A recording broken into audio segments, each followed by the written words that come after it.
السلام عليكم ورحمة الله وبركاته. الحمد لله نحمده ونستعينه ونستغفره ونعوذ بالله من شرور أنفسنا ومن سيئات أعمالنا. نعوذ بالله من شرور أنفسنا ومن سيئات أعمالنا. أشهد أن لا إله إلا الله وحده لا شريك له، وأشهد أن محمدا عبده ورسوله صلى الله عليه وعلى آله وصحبه وسلم. رب اشرح لي صدري ويسر لي أمري واحلل عقدة من لساني يفقه قولي.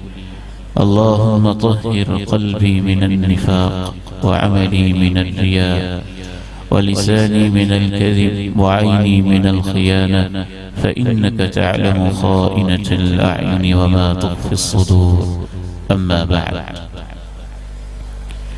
فأعوذ بالله السميع العليم من الشيطان الرجيم من همزه ونفخه ونفثه.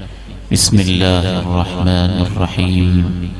وتوبوا إلى الله جميعا أيها المؤمنون لعلكم تفلحون.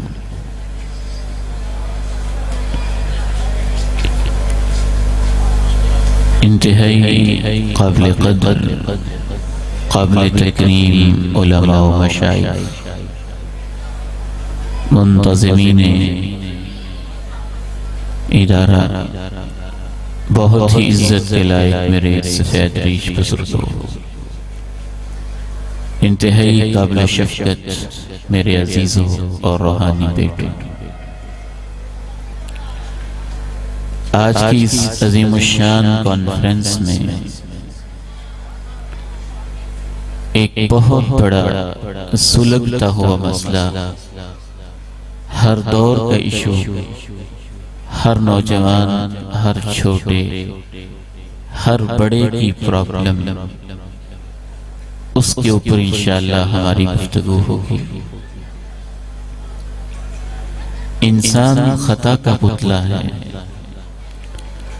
غلطی ہو جانا کوئی بعید بات نہیں ہے۔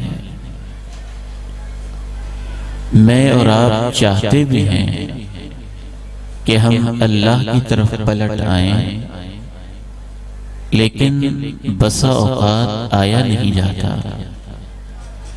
میں اور آپ چاہتے بھی ہیں کہ گناہ چھوٹ جائیں، لیکن وہ ایسے ہیں کہ چھوٹتے ہی نہیں۔ میں اور آپ چاہتے ہیں کہ فلاں کمزوری سے دامن چھڑا لوں، لیکن ایسے کمزور ہیں کہ بارہا دفعہ جان چھڑانے کے بعد بھی اس کی طرف واپس پلٹ جاتے ہیں۔ میں نے اپنے کولیگ سے ایک دفعہ کہا کہ اگر آپ سگریٹ چھوڑ دیں تو کیا نقصان ہو جائے گا؟ آپ ہائیلی کوالیفائیڈ ہیں، بڑے اسکالر، فلاسفر ہیں، آپ سے یہ کیوں نہیں چھوڑی جاتی؟ اس نے مجھے خوش کر دیا، کہنے لگا عبید بھائی آج کے بعد میں نے سگریٹ چھوڑ دی۔ میں خوش ہوا، اگلے ہی لمحے کہنے لگا زیادہ خوش نہ ہوں، میں 40 مرتبہ پہلے بھی چھوڑ چکا۔ یہ کہانی ہر انسان کی ہے، وہ تو ایک مثال ہے۔ تو آج کے اس درس قرآن و حدیث میں، قرآن و سنت کی روشنی میں ہم یہ سیکھیں گے کہ توبہ کیوں ٹوٹ جاتی ہے، یا توبہ کی راہ میں رکاوٹ کیا ہے۔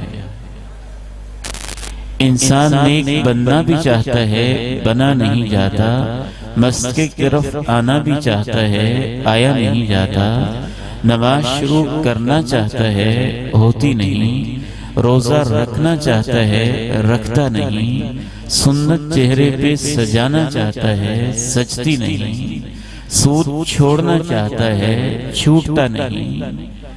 اس طرح سے آپ گناہوں کی طویل فہرست لے لیں، انسان ان سے جان چھڑانا چاہتا ہے، لیکن وہ کون سی رکاوٹیں ہیں جو اس کے سامنے پیش آ جاتی ہیں۔ انشاءاللہ تعالی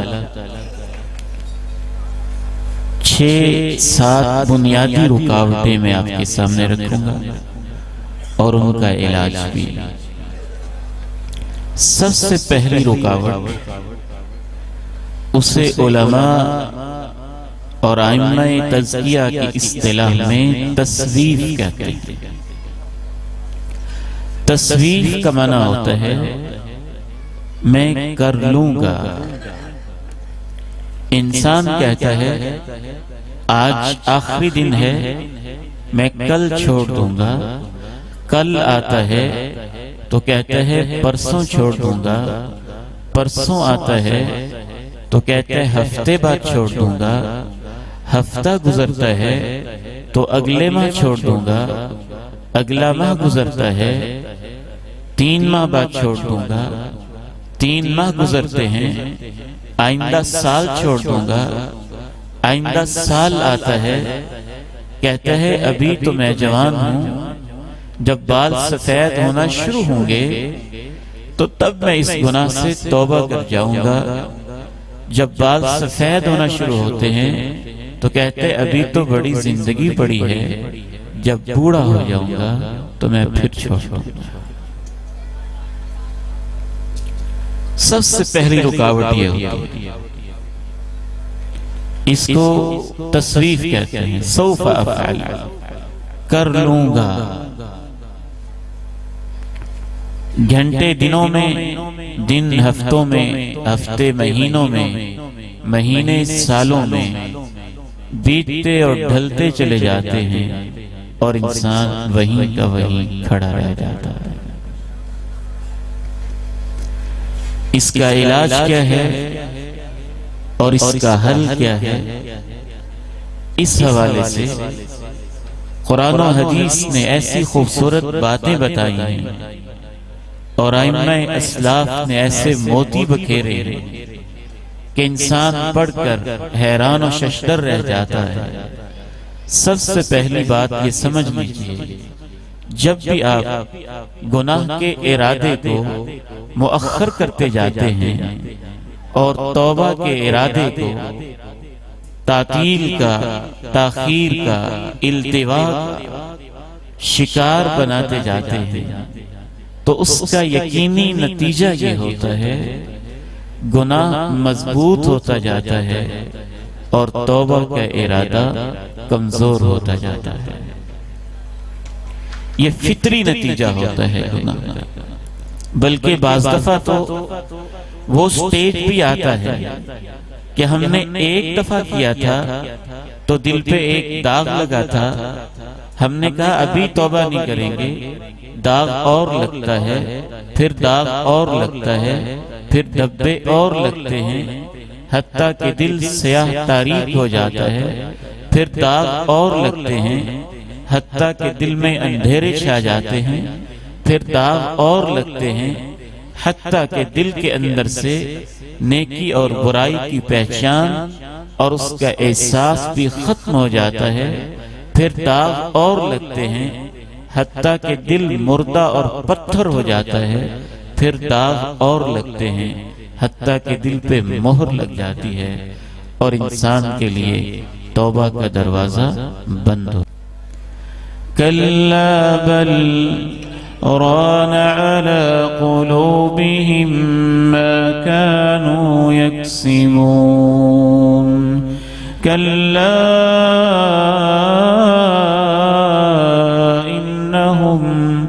إِنَّهُمْ عَنْ رَبِّهِمْ يَوْمَئِذٍ لَمَحْجُوبُونَ ثُمَّ إِنَّهُمْ لَصَالُو الْجَحِيمِ۔ اندھیرے چھاتے، أو كظلمات في بحر اللج يغشاه موج من فوقه موج من فوقه سحاب ظلمات بعضها فوق بعض إذا أخرج يده لم يكد يراها ومن لم يجعل الله له نورا فما له من نور.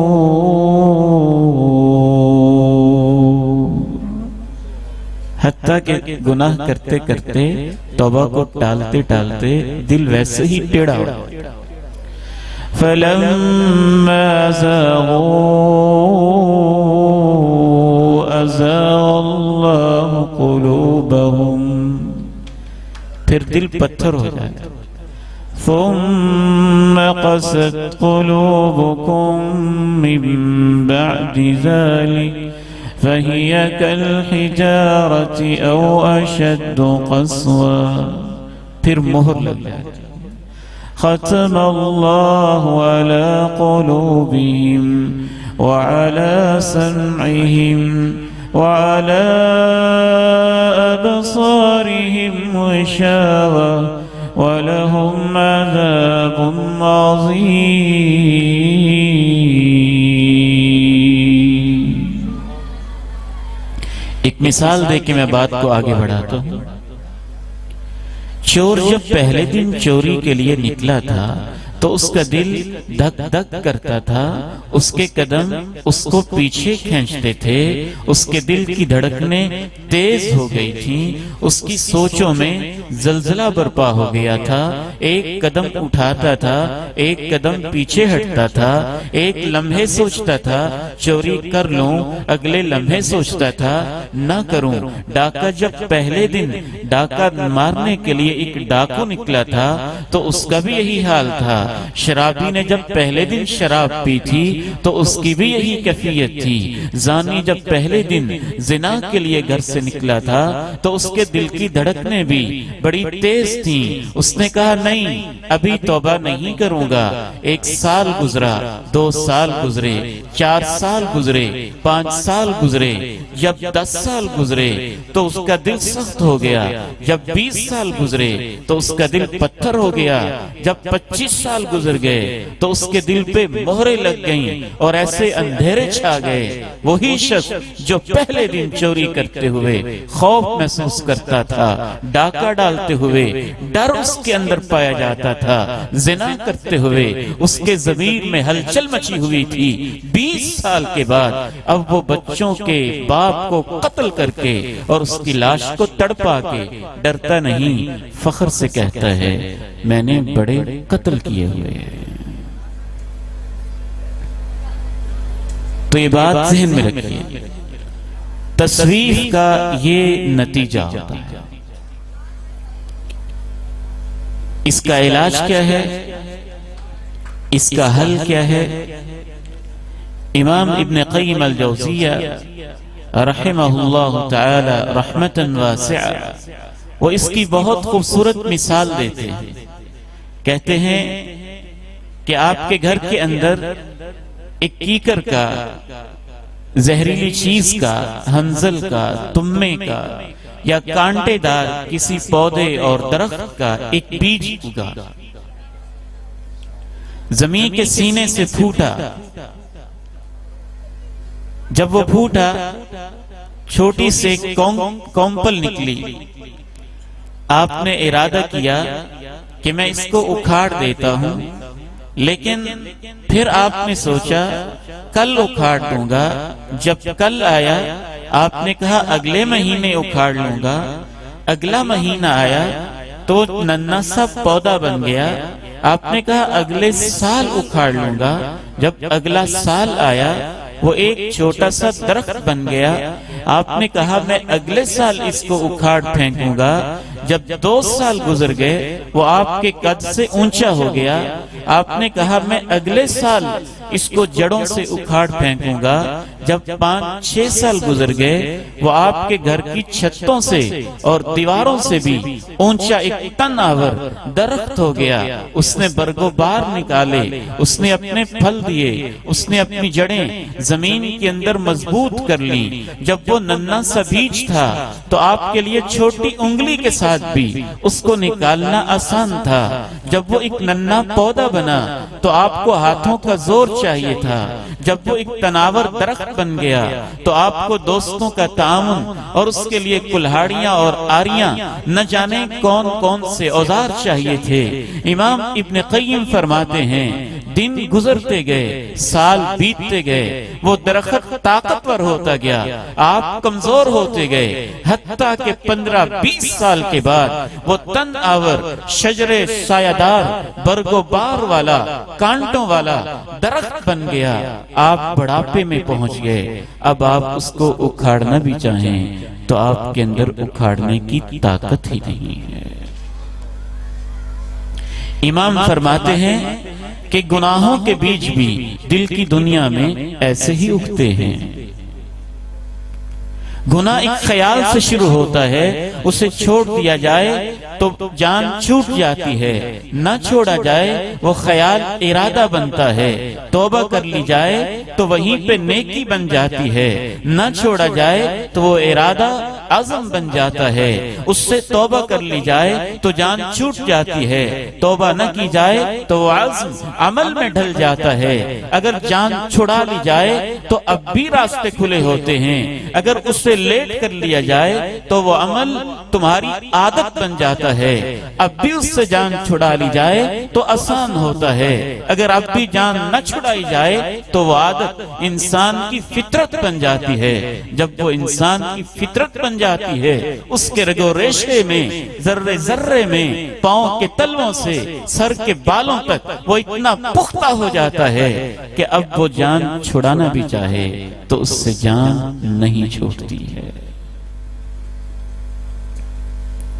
بلکہ ائمہ تزکیہ لکھتے ہیں شیطان کے پاس یہ ایسا اوزار ہوتا ہے کہ جو شخص اپنی جوانی میں، لڑکپن میں گناہوں سے توبہ نہیں کرتا، جب وہ بوڑھا ہو جاتا ہے، اب اس کی عمر 60 سال ہے، اب اس کی عمر 70 سال ہے، اس سے زنا ہوتا نہیں، لیکن شیطان نے زنا کی عادت اتنی پختہ کر دی ہے کہ وہ زنا کی یادوں کو یاد کر کے ہی اس سے لذت محسوس کرتا رہتا ہے، ارادے خیالات لا کر اور اس کی سابقہ زندگی کی فلمیں اپنے دماغوں میں چلا کر اپنے دماغ کو گندے خیالات سے بھرتا رہتا ہے۔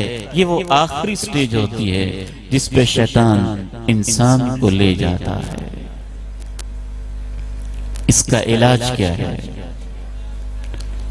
اس کا علاج ایک ہی ہے اور وہ اللہ تعالیٰ نے قرآن مجید میں بیان کی ہے۔ یا ایھا الذین آمنوا لا تلهكم أموالكم ولا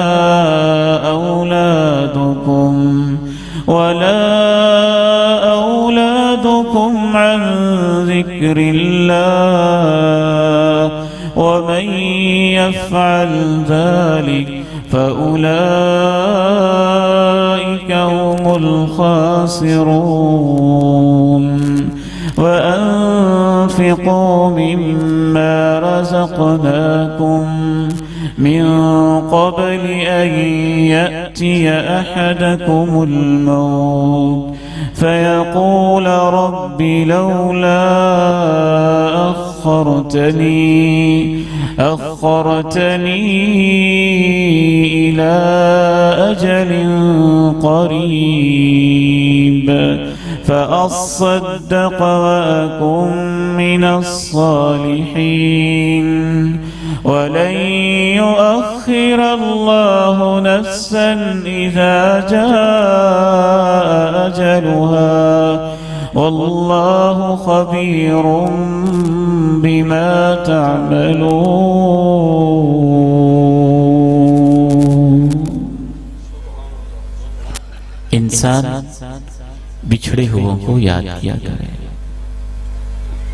بچپن کے دوستوں کو، لڑکپن کے ساتھیوں کو، پرائمری سکول میں ڈیسک کے اوپر بیٹھ کے اپنے ساتھ یا نیچے فرش پہ بیٹھ کے اپنے ساتھ پڑھنے والوں کو، ہائی سکول کے گراؤنڈ میں اپنے کھیلنے والے ان دوستوں کو، کالج یونیورسٹی کے لیول کے ان اپنے class fellows, college fellows, university fellows, roommate اور ہاسٹل فیلوز کو، جو آپ ہی جیسے تھے، وہ یہی سوچتے تھے، لیکن اچانک کہیں ایکسیڈنٹ ہوا، کہیں بیماری ہوئی، کہیں کینسر ہوا، کہیں بم پھٹا، کہیں حادثہ ہوا، کہیں کوئی اٹیک ہوا، کہیں گولی چلی، کہیں فائرنگ ہوئی، اور وہ ان ارادوں کے اندر ہی گناہوں کا بوجھ اپنے کندھوں پہ لے کے اس دنیا سے رخصت ہو گئے۔ میں ایک دفعہ حاضری لگا رہا تھا، رول نمبر 1 2 3 4 5 17 غالباً 31 پہ پہنچا۔ میں نے پوچھا یہ بچہ کدھر ہے، یہ نوجوان کدھر ہے؟ تو کلاس کے بچوں نے افسردہ ہو کے جواب دیا، سر جی کالج سے بائک پہ واپس جاتے ہوئے اس کا ایکسیڈنٹ ہوا اور یہ اللہ کے پاس جا چکا ہے۔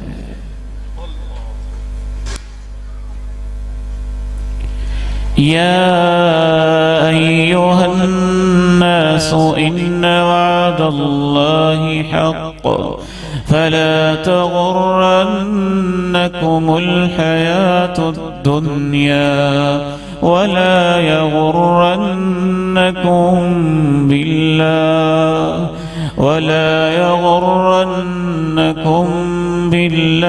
الغرور۔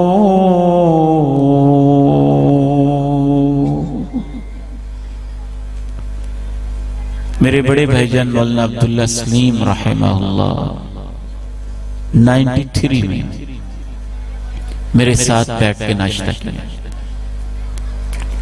تقریباً 8 ساڑھے 8 کا وقت ہے، غسل کیا، نہائے ہیں، کپڑے چینج کیے ہیں، حدیث کا سبق پڑھایا ہے، جاب پہ جانے کی تیاری میں ہے، کنگھا کیا ہے، تیل لگایا ہے، اور جو ایک فارمل ڈریس ہوتا ہے آفس کے لیے وہ پہن لیا ہے، گھر کے دروازے کے اندر موجود ہیں اور اپنے بیڈ روم کے دروازے میں ایک قدم باہر ہے، ایک اندر ہے، نیچے گرتے ہیں۔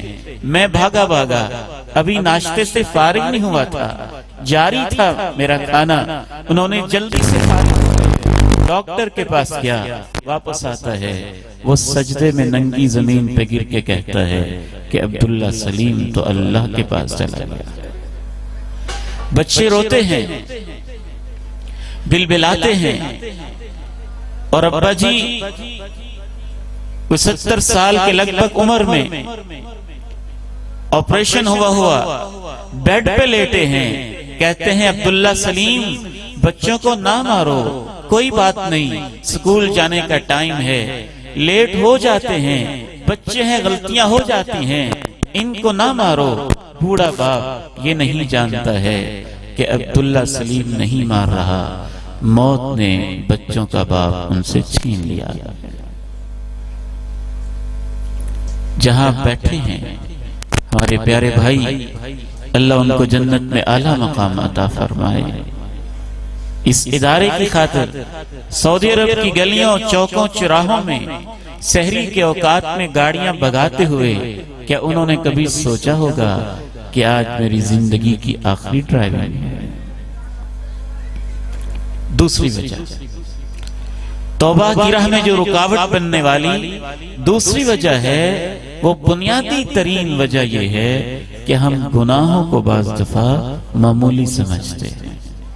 احتقار الذنوب، ہم یہ سوچتے رہتے ہیں اگر میں نے فیس بک کے اوپر کو 5 منٹ کا گندا کلپ دیکھ لیا ہے تو اس سے کیا فرق پڑتا ہے؟ یوٹیوب کے چینل پہ اگر میں نے کوئی ایک ڈرامہ دیکھ لیا ہے تو اس سے کیا فرق پڑتا ہے؟ واٹس ایپ کے گروپ میں اگر میں نے کسی ننگی اور گندی برہنہ اور فحشہ عورت کی تصویر اور اس کا میوزک بھرا کوئی کلپ شیئر کر ہی دیا ہے تو اس سے فرق کیا پڑتا ہے؟ چوکوں چراہوں میں کھڑے ہو کے اگر میں نے کسی کی عزت کو گھور لیا ہے، بری نگاہوں سے تاک لیا ہے تو اس سے کیا فرق پڑتا ہے؟ اگر میں نے معمولی فلاں کام کر لیا ہے تو اس سے کیا فرق پڑتا ہے؟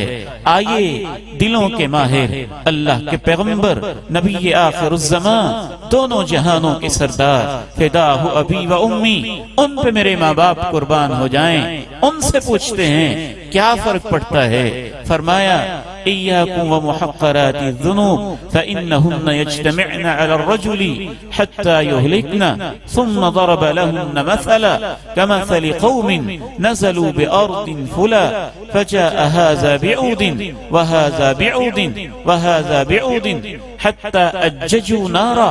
اللہ کے پیارے نبی نے فرمایا خبردار میری امت، اپنے آپ کو بچانا، اپنے آپ کو بچانا، بچ جانا، بچ جانا گناہوں کو حقیر سمجھنے، چھوٹے چھوٹے گناہوں سے، معمولی معمولی کوتاہیوں سے یہ انسان کے لیے جمع ہوتے رہتے ہیں حتیٰ کہ اس کو ہلاکت کی وادی میں دھکیل دیتے ہیں۔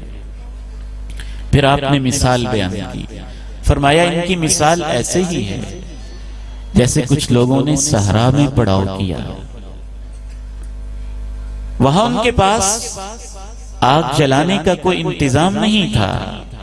ایک شخص اٹھا ایک تنکا لے آیا، دوسرا اٹھا ایک ٹہنی لے آیا، تیسرا اٹھا ایک پتا لے آیا، چوتھا اٹھا ایک شاخ لے آیا، پانچواں اٹھا ایک اور کوئی برانچ، ایک اور کوئی معمولی ٹہنی یا ایک چھوٹی سی لکڑی لے آیا۔ یہ تنکے، یہ ٹہنیاں، یہ شاخیں، یہ پتے، یہ برانچز جمع ہوتے ہوتے ایک چھوٹا سا ڈھیر لگ گیا۔ وہ جن کے پاس آگ کا معمولی انتظام نہیں تھا، چھوٹی چھوٹی لکڑیاں، چھوٹے چھوٹے تنکے، چھوٹے چھوٹے پتے جب جمع ہو گئے، انہوں نے جمع ہو کر آگ کا الاؤ بھڑکا دیا۔ کیا پیاری باتیں اللہ کے پیارے نبی کی۔ فرمایا بس گناہ یوں ہی جمع ہوتے ہیں۔ مطلب کیا ہوا؟ ایک جمع ہوا، پھر دوسرا ہوا، پھر تیسرا ہوا، پھر چوتھا ہوا، جمع ہوتے ہوتے جمع ہو کر وہ جہنم کی آگ کا الاؤ انسان کے اوپر بھڑکا دیتے ہیں۔ اور یہ بھی یاد رکھیے گا، نیکی میں بھی کش سے سکل ہوتی ہے، گناہ کے اندر بھی کش سے سکل ہوتی ہے۔ نیکی کی بھی فیملیز ہوتی ہیں، گناہوں کی بھی فیملیز ہوتی ہیں۔ نیکی کے بھی دوسری نیکیوں کے ساتھ رشتے ہوتے ہیں، گناہوں کے بھی کچھ گناہوں کے ساتھ رشتے ہوتے ہیں۔ آپ میں سے کوئی کسی عالم کو سننے آیا، کوئی کسی عالم کو سننے آیا، کوئی ہمارے پیارے بھتیجے اور عزیز سلمان کی دعوت پہ آیا، کوئی کسی عالم کو دیکھنے آیا، کوئی کسی سے ملنے آیا، یہ سب نیکی کے ارادے تھے، لیکن اس ایک عالم کو سننے کی وجہ سے اس نے قرآن کی تلاوت بھی سنی، اس نے پیغمبر کی نعت بھی سنی، اس نے نماز عشاء بھی پڑھی، اس نے عشاء کی سنتیں بھی پڑھی، اس نے وضو بھی کیا، وضو کے قطروں سے اس کے گناہ صاف بھی ہوئے، کیونکہ اس نیکی کی فیملی ہی ایسی تھی کہ وہ اکیلی کھڑی نہیں ہوتی تھی، اس نیکی کے ساتھ ان ساری نیکیوں کا رشتہ جڑا ہوا تھا۔ گناہوں کے رشتے بھی ایسے ہی آپس میں جڑے ہوتے ہیں اور وہ انٹر لنک ہوتے ہیں، ان کا آپس میں گہرا تعلق ہوتا ہے۔ جب انسان گناہ کو مؤخر کرتا ہے، وہ گناہ اور گناہوں کو جمع کرتے ہیں، نیکیاں اور نیکیوں کو جمع کرتی ہیں۔ اللہ کے پیارے نبی علیہ السلام پر قربان جائیے، حدیث میں بھی اس کی مثالیں ملتی ہیں، لیکن اس کی سب سے خوبصورت دلیل قرآن مجید کی وہ سورہ ہے جو نماز عشاء میں نے تلاوت کی تھی۔ والليل إذا يغشى والنهار إذا تجلى وما خلق الذكر والأنثى إن سعيكم لشتى فأما من أعطى واتقى وصدق بالحسنى فسنيسره لليسرى وأما من بخل واستغنى وكذب بالحسنى فسنيسره للعسرى وما يغني عنه ماله إذا تردى إن علينا للهدى وإن لنا للآخرة والأولى. اس سورہ مبارکہ کا خلاصہ یہ ہے، رات کی قسم جب چھا جائے، دن کی قسم جب روشن ہو جائے، مذکر کی قسم، مؤنث کی قسم، مرد کی قسم، عورت کی قسم، مذکر و مؤنث کی تخلیق کی قسم، مذکر و مؤنث کے خالق کی قسم، ان سعیکم لشتى، تمہاری محنتوں کے میدان مختلف ہیں، کوئی نیکیوں پہ محنت کرتا ہے، کوئی برائیوں پہ محنت کرتا ہے، کوئی نماز پہ محنت کرتا ہے، کوئی میوزک پہ محنت کرتا ہے، کوئی تلاوت پہ محنت کرتا ہے، کوئی گانے پہ محنت کرتا ہے، کوئی رب کے سامنے کھڑے ہونے پہ محنت کرتا ہے، کوئی چوک چراہے میں کھڑے ہو کے ڈاکہ ڈالنے کے لیے محنت کرتا ہے. یاد رکھو انسانوں، جو محنت کر کر کے اپنے اندر 3 عادتیں پیدا کر لے، اللہ کی راہ میں دینا شروع کر دے، اپنے دل میں تقوی پیدا کر لے اور سچی باتوں کو ماننا شروع کر دے، ہم اس کے لیے ساری نیکیاں آسان کر دیتے ہیں.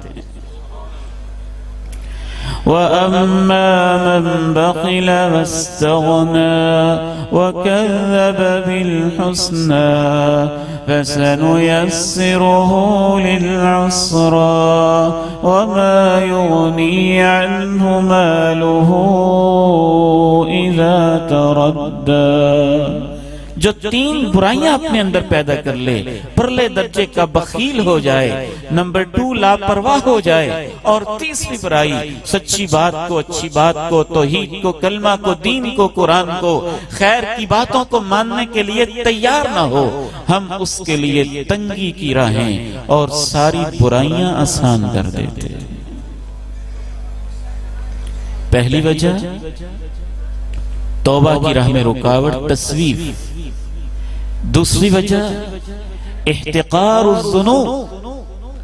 اس حوالے سے ایک اور پوائنٹ عرض کر کے میں تیسری وجہ کی طرف آگے بڑھوں گا. احتقار الذنوب یا گناہوں کو حقیر اور معمولی سمجھنا، اس حوالے سے ایک بڑی خوبصورت اور عظیم بات کی ہے ائمہ اسلاف نے. اصل مسئلہ یہ ہے، گناہ ہو جانا کوئی بری بات نہیں ہے، خطا ہو جانا یہ اصل قابل مذمت چیز نہیں ہے. انسان سے نادانی میں بھول ہو جانا، اس پہ اللہ کی ناراضگی نہیں ہے. انسان سے کسی جرم کا سرزد ہو جانا، اس پہ اللہ کی پکڑ نہیں ہے. اللہ کی پکڑ، اللہ کی ناراضگی اصل اس کے بعد شروع ہوتی ہے، جب گناہ کے بعد انسان اس گناہ کو معمولی سمجھتا ہے تو بعض دفعہ وہ گناہ چھوٹا ہوتا ہے اور اس کے بعد اس کی یہ فیلنگ میں نے کیا کیا ہے، یہ کون سی بری بات ہے، اس کے یہ الفاظ اس چھوٹے گناہ کو بہت بڑا بنا دیتے. اور بعض دفعہ گناہ بہت بڑا ہوتا ہے اور اس کے بعد اس کا شکستہ دل، ٹوٹا سا دل، بکھرا سا اس کا دماغ، بھیگی سی اس کی آنکھیں، دبی سی اس کی زبان، زیر لب استغفار کے کلمات اور دل کے اندر توبہ کے احساس، اور یہ ٹوٹا ہوا دل اور یہ ساری کیفیتیں جب اس کے اوپر جمع ہو جاتی ہیں، اللہ ان ائمہ کو ہماری طرف سے اجر عظیم عطا فرما.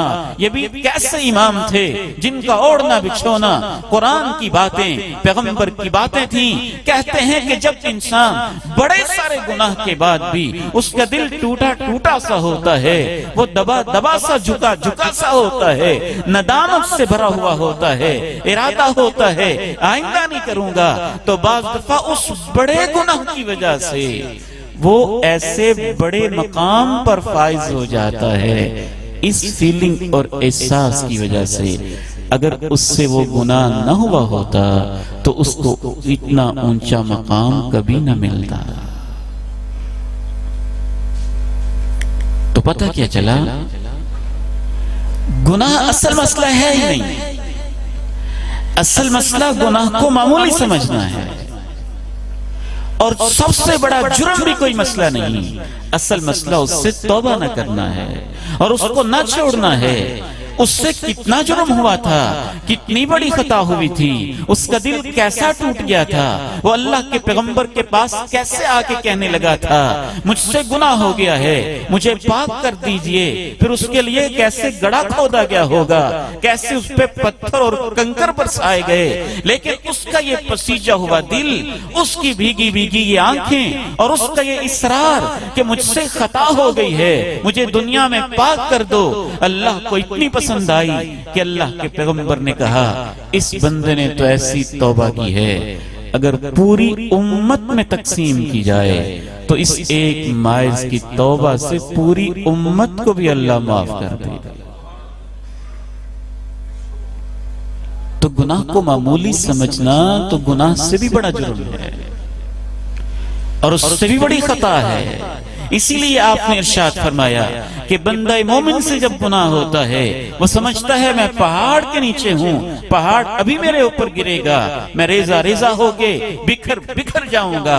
اور منافق سے جب گناہ ہوتا ہے وہ سمجھتا ہے کہ مکھی تھی ناک پہ بیٹھی میں نے اڑا دی پھر کیا ہو. پہلی وجہ توبہ کی راہ میں رکاوٹ، تصویف، پینڈنگ کرتے جانا، مؤخر کرتے جانا.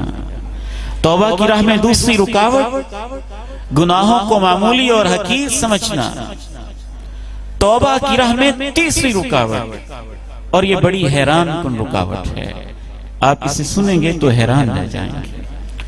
تیسری بڑی رکاوٹ توبہ کی راہ میں ہے اللہ کی رحمت کا بہانہ بنانا. ایسے لوگ بھی دیکھیں کہتے ہیں مولوی صاحب اتنا نہ آپ ہمیں پریشان کریں، اللہ کی رحمت بڑی وسیع ہے، اللہ کی رحمت بڑی وسیع ہے. اس حوالے سے ایک نقطے کی بات سمجھ لیجئے، یہ بات سچی ہے، اللہ کی رحمت بڑی وسیع ہے. یا ابن آدم لو اتیتنی بقراب الارض خطایا ثم لقیتنی لا تشرك بي شيئا غفرت لك على ما كان منك ولا أبالي. يا ابن آدم لو بلغت ذنوبك عنان السماء ثم استغفرتني غفرت لك ولا أبالي. اے آدم کے بیٹے اگر تو زمین بھر کے گناہوں کی لائے گا میں زمین بھر کے اپنی بخشش لے کے آؤں گا. اے آدم کے بیٹے اگر تو اتنے گناہ کرے گا کہ زمین سے لے کے آسمان تک اور آسمان کے بادلوں تک تیرے گناہوں کے ڈھیر لگ جائیں گے، میں زمین سے لے کے آسمان کے بادلوں تک اپنی بخشش اور مغفرت کے ڈھیر لگا دوں گا. اللہ کی رحمت بڑی وسیع ہے، اس میں شک کی بات ہی کوئی نہیں ہے. لیکن اگر آپ اس نقطے کو آج سمجھ جائیں تو آپ کو پتہ چل جائے گا اللہ کی رحمت کس کے لیے وسیع ہے اور کس کے لیے وسیع نہیں ہے. بعض دفعہ یہ جملہ شیطان کی طرف سے دل میں آتا ہے. اگر گناہ کرنے سے پہلے آپ کے دل میں خیال آئے اللہ کی رحمت بڑی وسیع ہے، چوریاں کر لو، اللہ کی رحمت بڑی وسیع ہے، ڈکیتیاں ڈال لو، اللہ کی رحمت بڑی وسیع ہے، جی بھر کے دھوکے دے لو، اللہ کی رحمت بڑی وسیع ہے۔ مال ہڑپ کر جاؤ، اللہ کی رحمت بڑی وسیع ہے۔ دوسروں کی زمینوں پہ ناجائز قبضے کرتے رہو، اللہ کی رحمت بڑی وسیع ہے۔ کرپشن کے ریکارڈ توڑتے رہو، اللہ کی رحمت بڑی وسیع ہے۔ 2-4 اور قتل کر لو، اللہ کی رحمت بڑی وسیع ہے۔ 2-4 اور لوگوں کی آنکھوں میں دھول جھونک دو اور ان کو اپنے فراڈ کا شکار بنا لو۔ اگر اللہ کی رحمت کی وسعت کا یہ مطلب آپ کے ذہن میں ہو گناہ کرنے سے پہلے، تو سمجھ لیں کلمہ سچا ہے، مقصد باطل ہے اور شیطان یہ سبب بڑھا رہا ہے۔ کلمۃ حق ارید بها الباطل۔ اگر کوئی بڑا مالدار انسان آپ سے کہے یار میرا دل بڑا نرم ہے اور میں نے الہ آباد کے اندر ایک سوسائٹی بنائی ہے، وہاں میں 10-10 مرلے کے پلاٹ دینا چاہتا ہوں، آپ نے صرف اس کے لیے اپلائی کرنا ہے، آپ نے صرف اس کے لیے اپلائی کرنا ہے۔ آپ بجائے اس کے اگر آپ کو اس بندے پہ اعتماد ہوگا کہ واقعتاً مالدار انسان ہے، معمولی کوشش سے یہ 10 مرلے کا پلاٹ دے دے گا، تو آپ اپلائی کریں گے، کوشش کریں گے، اس سے تعلق جوڑیں گے۔ اور اگر آپ کو اس پر اعتماد نہیں ہوگا تو آپ اس کے خلاف باتیں کریں گے، مقدمے دائر کریں گے۔ امام ابن قیم الجوزیہ فرماتے ہیں جس کا سچا یقین ہو اللہ کی رحمت بڑی وسیع ہے وہ نمازیں پڑھتا ہے، جس کا یقین ہو اللہ کی رحمت بڑی وسیع ہے وہ وضو کرتا ہے کہ وضو کے قطروں سے اللہ کی رحمت وسیع ہے، میرے گناہ معاف ہوں گے۔ جس کا یقین ہو اللہ کی رحمت بڑی وسیع ہے وہ توبہ کرتا ہے، جس کا یقین ہو اللہ کی رحمت بڑی وسیع ہے وہ اللہ کی طرف دوڑ کے آتا ہے۔ اس لیے اگر خطا ہو جانے کے بعد یہ خیال آئے کہ کوئی بات نہیں، 20 سال میں ظلم کرتا رہا، اللہ کی رحمت بڑی وسیع ہے، اب بھی اس کی طرف جاؤں گا تو میرا استقبال کرے گا، میں نے 20 سال نمازیں چھوڑی، اگر آج اس بڑھاپے کے اندر بھی میں سجدے کروں گا مجھے ویلکم کرے گا، جنت میں میری میزبانی کے انتظام کرے گا، تو یہ سمجھ لیجئے فرشتے نے خیال ڈالا ہے اس معنی میں اللہ کی رحمت بڑی وسیع ہے۔ قل يا عبادي الذين أسرفوا على أنفسهم لا تقنطوا من رحمة الله إن الله يغفر الذنوب جميعا إنه هو الغفور الرحيم وأنيبوا ربكم وأسلموا له من قبل أن يأتيكم العذاب ثم لا تنصرون۔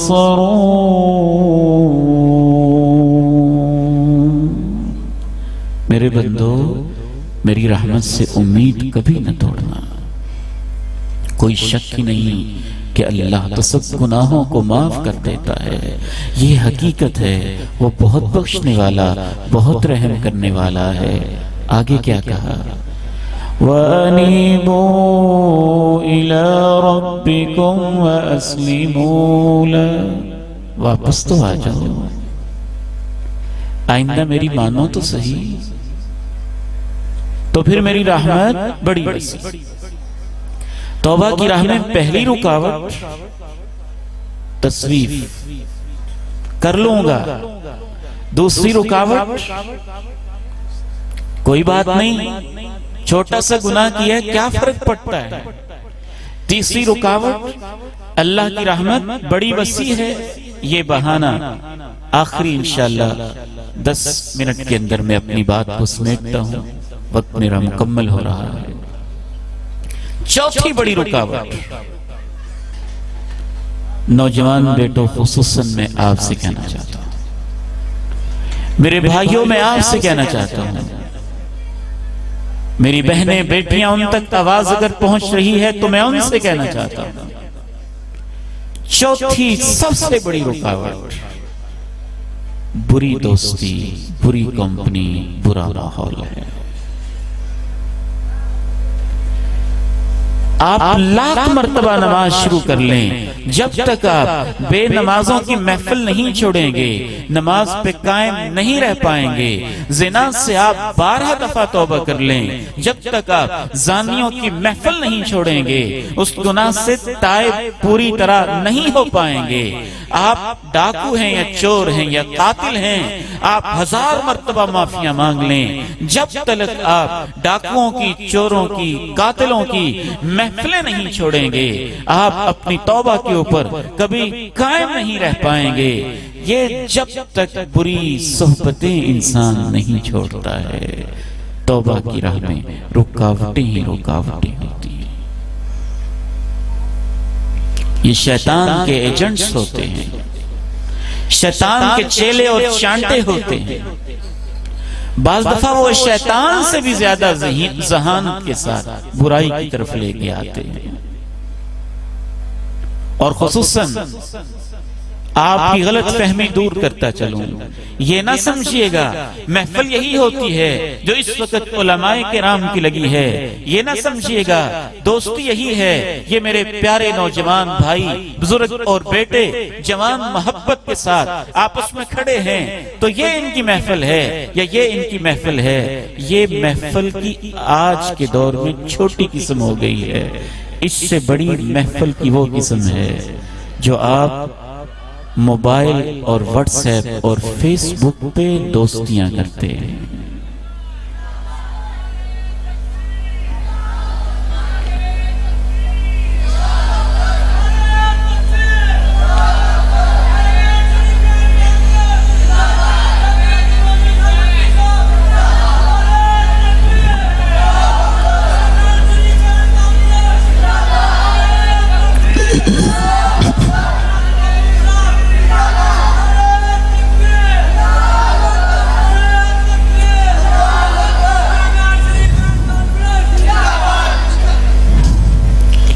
لکھوی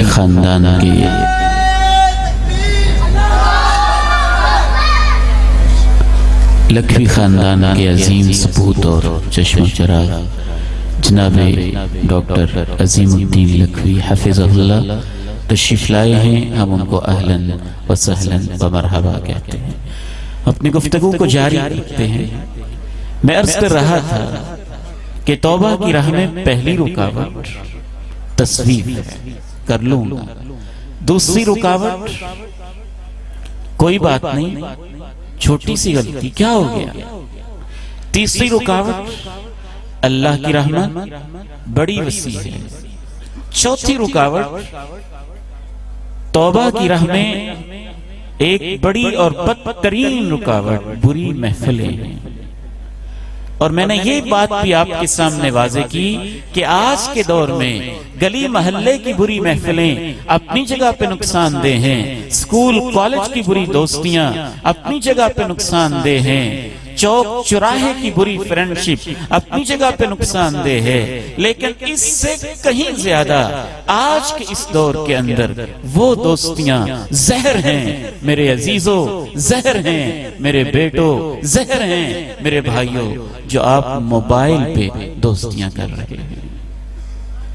اننون لوگ جن کو آپ جانتے پہچانتے نہیں، کبھی کوئی کیا بھیج رہا ہے، کبھی کوئی کیا بھیج رہا ہے، کبھی کوئی کیا بھیج رہا ہے، باقاعدہ امریکہ اور یورپ کے مغربی دنیا کے ایسے تھنک ٹینکس موجود ہیں جنہوں نے سوشل میڈیا کے اوپر پیڈ لوگ بٹھائے ہوئے ہیں، تنخواہیں باہر سے آتی ہیں، ہمارے نوجوانوں کے ذہنوں میں شکوک و شبہات پیدا کرنے کے لیے وہ بڑی محنت کر رہے ہیں۔ ایک بیٹی میرے پاس آئی، اس نے میٹرک میں ٹاپ کیا تھا، اس کی والدہ پریشان تھی، نماز نہیں پڑھتی۔ میں نے کہا بیٹی کیا وجہ ہے؟ اس نے جو جواب دیا میرے رونگٹے کھڑے ہو گئے، کہنے لگی انکل جی مجھے تو شک ہے کہ اللہ ہے بھی کہ نہیں؟ میں نماز کیسے پڑھوں؟ میں بڑا حیران ہوا، ہمارے علاقے کی ایک بچی ہے اور اس کی ایسی سوچ آخر کہاں سے ہے؟ میں نے اس سے پوچھا، بیٹی آپ فیس بک یوز کرتی ہیں؟ آپ کا اکاؤنٹ موجود ہے؟ وہاں پہ چیٹنگ، ڈسکشنز، کومنٹس اور یہ ساری چیزیں چل رہی ہیں؟ کہتی ہاں۔ مجھے سمجھ میں آ گئی کہ یہ سارے مسائل اس کے ذہن میں کس شخص نے، کہاں سے، کس انداز سے، کس تھنک ٹینک نے، کس ذریعے سے پیدا کیے ہیں۔ آج کے اس دور کے اندر یہ والا ماحول جو موبائل کا ہے، واٹس ایپ کا ہے، فیس بک کا ہے، یہ والی دوستیاں انسان کے لیے زہر جیسا مقام، زہر جیسی حیثیت رکھتی ہیں۔ ماحول تو ایسی چیز ہے کہ پتھر کے اوپر بھی آپ مسلسل پانی ڈالتے رہیں تو اس میں بھی سوراخ ہو جاتا ہے، وہ بھی پگھلنا شروع ہو جاتا ہے۔ لکڑی کو آپ پانی لگاتے رہیں، وہ بھی ٹکڑے ٹکڑے ہو کے بکھر جاتی ہے۔ لوہے کو آپ برا ماحول دے دیں تو زنگ آلود ہو جاتا ہے۔ اگر آپ اسی ایک کوئلے کو اچھا ماحول دے دیں تو وہ ہیرا تراش تراش کے، خوبصورت ہیرا، خوبصورت ڈائمنڈ بن کے باہر نکلتا ہے۔ اگر آپ توبہ کی طرف آنا چاہتے ہیں تو آپ کو اپنی دوستیاں بدلنا ہوگی۔ وہ جو 99 انسانوں کا قاتل تھا، اس کا کیا مسئلہ تھا؟ اللہ کے پیارے نبی علیہ السلام نے اس عالم کے فتویٰ کو باقاعدہ رپورٹ کیا۔ اتنا اچھا اس عالم نے، اس دور کے عالم ربانی نے فتویٰ دیا۔ اس سے کہا بے شک تو 100 انسانوں کا قاتل ہے، تیرے درمیان اللہ کے درمیان کوئی رکاوٹ نہیں ہے، بس ایک کام تجھے کرنا ہوگا، وہ جو گینگ ہیں قتل والی اور تیرے دوست ہیں قتل والے، وہ گلیاں، وہ چوک، وہ چوراہے، وہ محلے ہی چھوڑ دو اور نیک لوگوں کی بستی میں چلے جاؤ۔ وہ تو ابھی پہنچا بھی نہیں تھا۔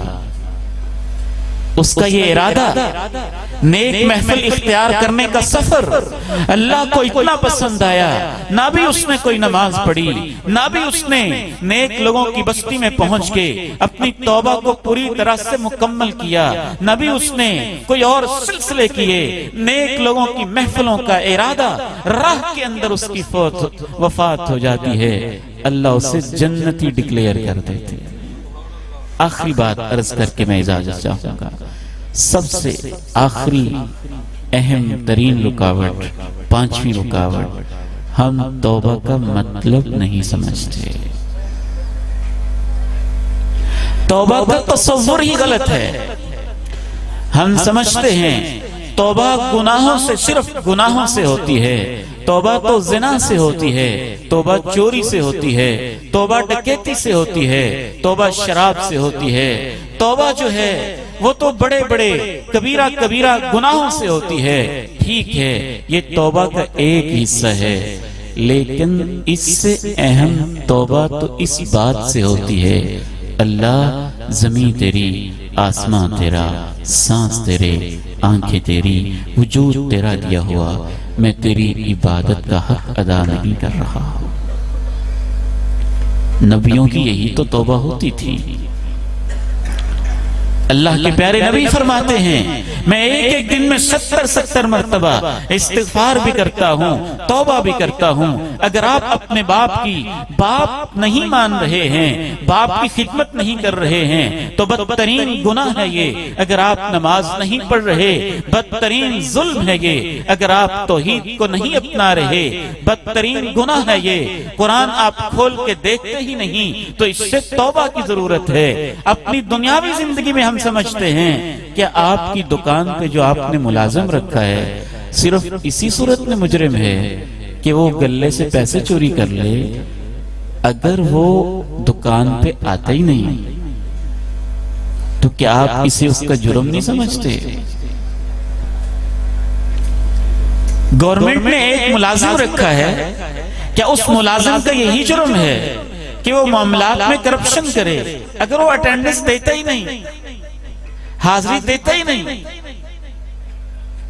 یاد رکھیے، جس طرح سے اللہ کے جو ڈونٹس ہیں، منہیات ہیں اور حرام کردہ کام ممنوع کام ہیں، زنا، چوری، شراب، ڈکیتی، قتل جیسے ان کا کرنا جرم ہے، اس طرح سے جو اللہ نے کام فرض کیے ہیں ان کا نہ کرنا جرم ہے،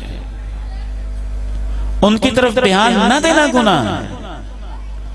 توبہ کے حوالے سے ہمارے ہاں ایک غلط فہمی یہ بھی پائی جاتی ہے، ہم وہ کام کرتے بھی رہتے ہیں، کہتے ہیں استغفر اللہ استغفر اللہ استغفر اللہ، موٹا سارا زبان سے ادا کرتے ہیں، کانوں کو ہاتھ لگاتے ہیں، ہم کہتے ہیں توبہ ہوگی، یہ استغفار ہوا ہے، توبہ نہیں ہوگی۔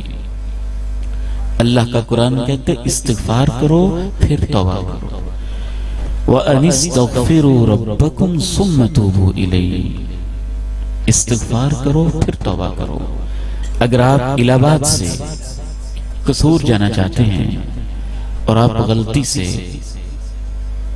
راجوال کی طرف، دیپال پور کی طرف آپ کا رخ ہو گیا، راستے میں ارزانی پور آیا، کسی نے آپ کو بتایا غلط راہ پہ جا رہے ہیں، آپ نے کہا استغفر اللہ، پھر راجوال آیا، اس نے کہا غلط راہ پہ جا رہے ہیں، آپ نے کہا استغفر اللہ، پھر حجرہ شاہ مقیم کا چوک بھی آ گیا، اس نے پوچھا کہاں جانا ہے، آپ نے کہا قصور جانا ہے، اس نے کہا آپ کا تو رخ ہی الٹا ہے، قصور مشرق کی طرف ہے، تمہارا منہ مغرب کی طرف ہے، آپ نے کہا استغفر اللہ، پھر دیپال پور آ گیا، پھر آپ نے استغفر اللہ پڑھ لیا۔ تو کیا خیال ہے آپ اوکاڑا پہنچیں گے یا قصور؟ استغفر اللہ کہنے سے آپ کی منزل تو بدلی ہی نہیں۔ اگر آپ واقعتاً قصور پہنچنا چاہتے ہیں تو استغفر اللہ بھی کہہ لیں، آئی ایم سوری بھی کہہ لیں، مجھ سے غلطی ہو گئی یہ بھی کہہ لیں، لیکن اپنی بس بھی تو بدلیں، ڈائریکشن بھی تو بدلیں، سمت بھی تو بدلیں، رخ بھی تو بدلیں، اور وہاں سے اتر کے دوسری بس کے اوپر یا اپنی ڈائریکشن بدل کے قصور کی طرف منہ کریں۔ اگر آپ قصور کی طرف منہ کریں گے تو پھر ہی آپ وہاں پہنچیں گے، اسے ہی توبہ کہتے ہیں۔ راستے میں زنا آیا، بندے نے بتایا یہ غلط راہ ہے، جہنم کی طرف جاتی ہے، آپ نے کہا استغفر اللہ۔ چوری آئی، آپ کو بتایا یہ جہنم کی راہ ہے، آپ نے کہا استغفر اللہ۔ ڈکیتی آئی، آپ کو بتایا جہنم کی راہ ہے، آپ نے کہا استغفر اللہ۔ آپ نے راستہ تو بدلا ہی نہیں ہے، تو اللہ معاف فرمائے جائیں گے کہاں؟ تو توبہ کے تصور میں غلطی پائی جاتی ہے۔ سب سے آخری بات، بعض لوگ یہ کہتے ہیں، میں نے اپنے کانوں سے سنا، سمجھائیں، کہتے ہیں اس سال تو میں حج کر کے آیا ہوں تو سارے معاف ہو گئے نا،